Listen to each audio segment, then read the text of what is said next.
Soyons clairs, le match pour la troisième place à la Coupe d'Afrique des Nations est souvent celui que personne ne rêve de disputer. Ce n'est ni une finale ni un vrai échec, mais un rendez-vous un peu à part. Et pourtant, cette affiche CAN 2025 entre le Nigeria et l'Égypte a une vraie valeur symbolique. Le Nigeria sait mieux que quiconque ce que signifie finir sur le podium. Avec 8 titres continentaux et surtout 8 médailles de bronze, les Super Eagles sont les rois du match pour la troisième place. Une régularité impressionnante. En face, l'Égypte reste une référence du football africain avec 7 sacres, mais paradoxalement seulement 3 troisièmes places. Deux géants du continent, habitués aux trophées, qui se retrouvent donc pour un duel de prestige sans la finale. Honnêtement, je ne suis pas certain que l'un ou l'autre s'attendait à atteindre les demi-finales. Vu le contenu proposé, notamment par l'Égypte, atteindre le dernier carré relevait presque de l'exploit. À ce stade, les deux sélections peuvent déjà se satisfaire de leur parcours. Mais comme souvent, l'actualité a pris le dessus sur le terrain. Avant même le coup d'envoi, la tension est montée lors des conférences de presse. Osam Hassan s'est retrouvé face à des questions pour le moins provocatrices de journalistes marocains, l'accusant à demi-mot de chercher des excuses du côté des infrastructures. Une situation malvenue, perçue comme un manque de respect, au point de pousser la presse égyptienne à quitter la salle. Côté nigérian, l'ambiance est différente. Malgré l'élimination, le soutien autour d'Eric Schell est réel. Wilfred Ndidi, dont l'absence a lourdement pesé lors du quart de finale face au Maroc, a publiquement plaidé pour la continuité du sélectionneur. Les médias locaux vont dans le même sens. Problème, l'horizon est flou puisque le Nigeria ne disputera pas la Coupe du Monde après cette élimination cruelle face à la RD Congo au tir au but. Un recours a été déposé, mais son issue reste incertaine. Le match pour la troisième place peut parfois réserver de belles surprises, ou sombrer dans l'ennui le plus total. Le précédent n'a clairement pas marqué les esprits. Une Afrique du Sud victorieuse du Congo au tir au but dans un match sans rythme vite oublié. Cette fois, j'aimerais voir des changements. Donner du temps de jeu à ceux qui ont peu participé au tournoi. Normalement, Troostekong serait un titulaire évident dans ce genre de rencontre. Mais entre son attitude, son entrée ratée, ce pénalty manqué et même ce chewing-gum qui a fait parler, rien n'est garanti. Moses Simon pourrait, lui, conserver sa place sur l'aile. Un turnover est aussi envisageable dans les buts, comme le Nigeria l'a déjà fait face à l'Ouganda et comme l'Égypte l'a tenté contre l'Angola. Ce match s'y prête parfaitement. Certains cadres pourraient néanmoins vouloir jouer.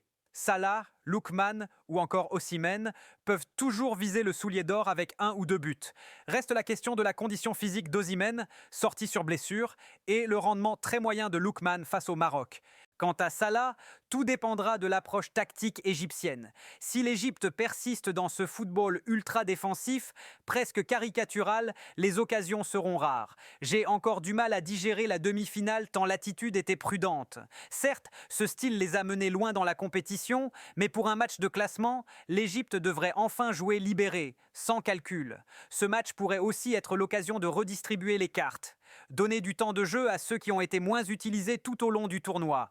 Personnellement, je lancerai d'entrée des joueurs comme Trezeguet, qui ont montré qu'ils pouvaient apporter et qui méritent une titularisation. Même dans les buts, un changement serait logique. Pourquoi ne pas offrir sa chance à Sobi à la place d'El Shenaoui ? Côté nigérian, la logique devrait être la même. Faire jouer Aina, intégrer d'autres profils, pourquoi pas réintroduire Zaidou Sanoussi. Ce match est idéal pour élargir la rotation. Onyeka peut encore débuter, Moses Simon aussi. Et en pointe, Paul Onuachu a des arguments. Il a transformé son penalty et reste une vraie menace aérienne si le jeu passe par les centres. Parler d'un match pour la troisième place n'est jamais simple, car l'enjeu paraît limité. Pourtant, dimanche, au moment de la cérémonie officielle, les joueurs monteront bel et bien sur le podium pour recevoir une médaille de bronze de la CAN. C'est exactement ce qu'avait fait l'Afrique du Sud sous Hugo Bros lors de l'édition en Côte d'Ivoire, celle remportée par l'Algérie en 2019. Si ma mémoire est bonne, cette année-là, le Sénégal avait terminé 2e et le Nigeria 3e après avoir battu la Tunisie lors du match de classement.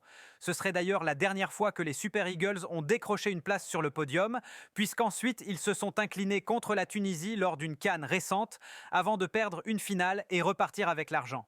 Quoi qu'on en dise, finir sur le podium reste une réussite. Enchaîner une médaille d'argent en Côte d'Ivoire après avoir mené en finale, puis potentiellement une médaille de bronze au Maroc, c'est un bilan à la fois frustrant et encourageant.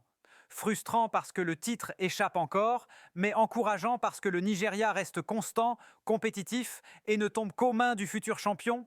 Ce n'est pas un échec. Souvenez-vous de l'époque Peseiro, où peu importe l'orthographe de son nom, le projet ne faisait pas l'unanimité, et le contenu sur le terrain laissait à désirer. Sous Eric Schell, le jeu est plus cohérent, plus ambitieux. Certes, la dernière marche n'a pas été franchie, et l'absence de Coupe du Monde à l'horizon pèse lourd, mais le travail reste globalement positif. Honnêtement, Eric Schell n'a presque jamais perdu un grand match dans le temps réglementaire. Les éliminations face au Congo et au Maroc se sont jouées au tir au but, et tout le monde sait ce que cela représente. Une loterie. Un autre soir, ces séances tournent en sa faveur. Le Nigeria se qualifie pour le mondial, puis dispute une finale de CAN. On ne peut pas lui imputer ses échecs. En revanche, certaines décisions interrogent encore. Je comprends que Osimhen était diminué physiquement, mais pourquoi Lookman n'a-t-il pas tiré? Peut-être que le plan était de les garder pour un 5e tir décisif.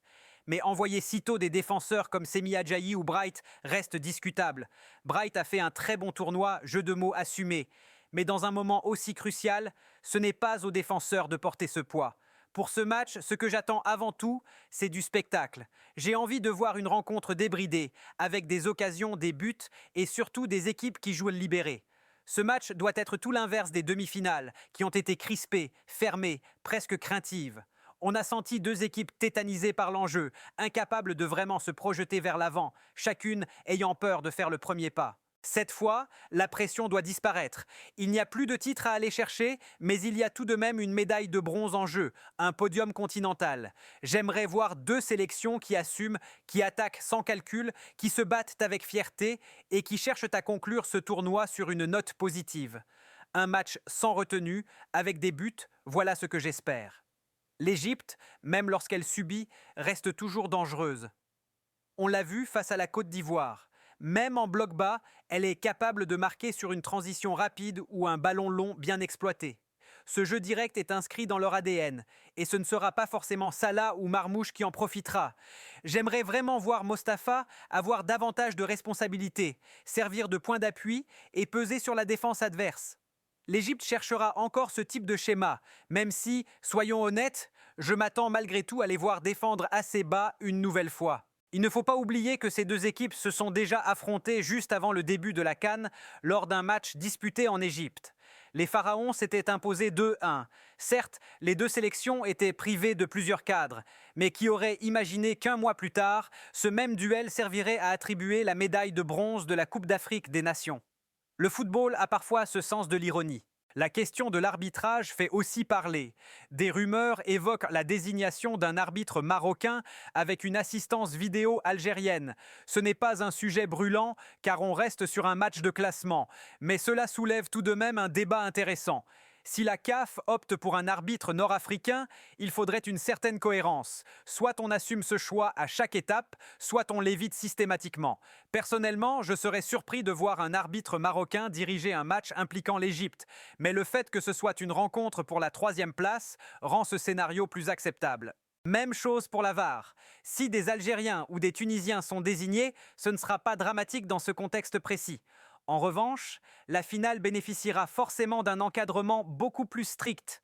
On parle même d'un arbitre soudanais pour diriger l'affiche principale. Ce serait un signal fort envoyé par la CAF, mais attendons de voir ce qui sera officiellement annoncé. Reste une question essentielle. Dans quel état d'esprit ces joueurs vont-ils aborder ce match ? Ont-ils réellement envie de se battre pour cette médaille ou ont-ils simplement hâte de rentrer chez eux ? Car n'oublions pas qu'après l'élimination, ils ne peuvent pas immédiatement retrouver leur famille ou leur club. Ils doivent rester sur place, patienter jusqu'à samedi et disputer cette rencontre qui devrait se jouer à Casablanca. Alors maintenant, à vous de jouer. Dites-moi en commentaire ce que vous attendez de ce match et vos pronostics. Qui, selon vous, repartira avec la médaille de bronze de cette CAN ?